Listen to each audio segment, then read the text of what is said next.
មានតែអារម្មណ៍មិនអាចបំភ្លេចបាននៅពេលគ្រួសារផ្ដោតភាពកក់ក្ដៅហើយអ្វីដែលកាន់តែមិនអាចបំភ្លេចបានដើម្បីជួបជុំគ្រួសារគឺសន្តាគារ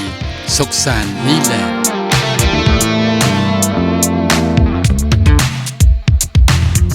សួស្តីអ្នកទាំងអស់គ្នាសុខសាន្តនីឡែនសូមស្វាគមន៍បងយកមិនបន្ទប់ដែរបងចូលពីបន្ទប់បង107 108បាទចាប់បងសុំចេញដោយសុវត្ថិភាពអរគុណ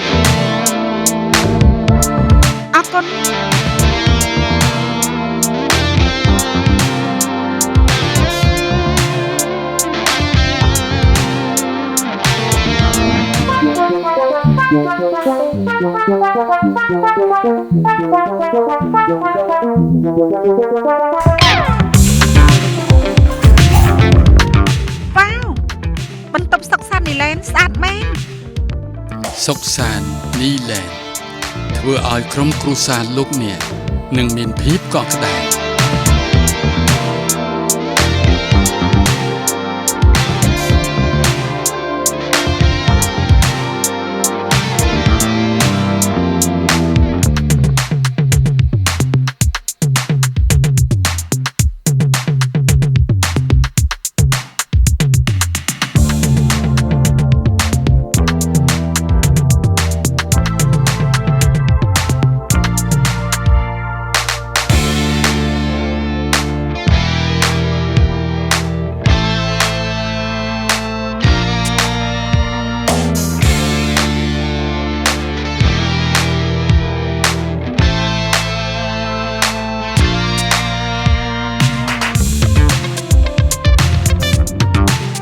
សន្តាគារសុខសាន្តនីឡែនមានផាសុកភាពមានសុវត្ថិភាពតម្លៃសមរម្យទំនាក់ទំនងតាមលេខទូរស័ព្ទ069 57 69 59 017